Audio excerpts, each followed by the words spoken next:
Have you ever wondered who pays for hospice? Or if your loved one needs hospice care, what do? How much does it cost?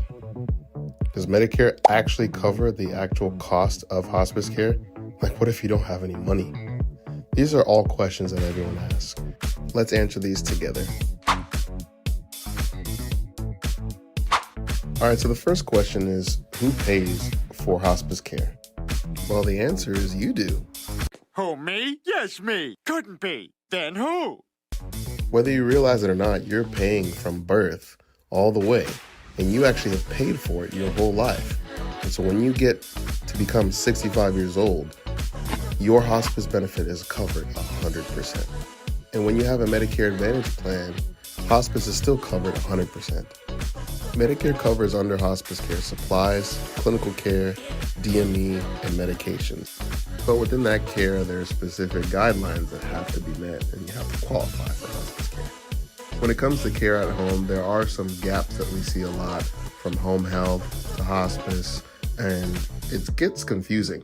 But we're going to talk about how does the hospice get paid to take care of loved ones, and they get paid per day. So when you're looking at the care, there are different levels of pay for hospice care. You've got routine, continuous care, respite, and GIP, and they're different rates per level of care. Quick question, have you ever heard of CAP? Like actual hospice cap? Well, let's break it down.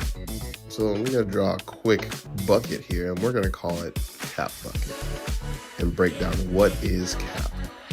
In 2024, Medicare gives, for each hospice patient, $33,000 roughly for them to be taken care of for their life. So that is the sum total of what they get.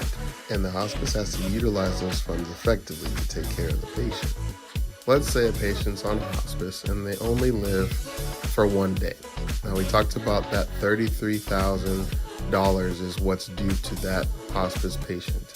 What happens to that? Does the hospice get all of that money? Or what happens if a patient lives for 3 years, right? So let's go ahead and break down this imaginary money that's the CAP money.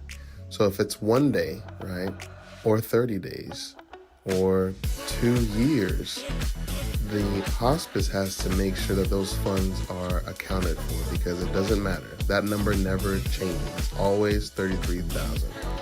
So let's just break this down. On average, you're looking at $4,000 that are billed per month for hospice care. So that equates to 6 months, and then that money is gone.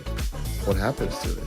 It's the job of the hospice to use the funds in that bucket from the patient who lived for 1 day or 30 days, and then to share those funds to the patients who are living longer.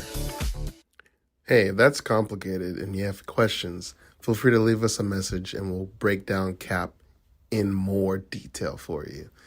Feel free to like and subscribe. Continue to watch our YouTube channel for great podcasts with local DFW healthcare practitioners. And we'll see you guys soon.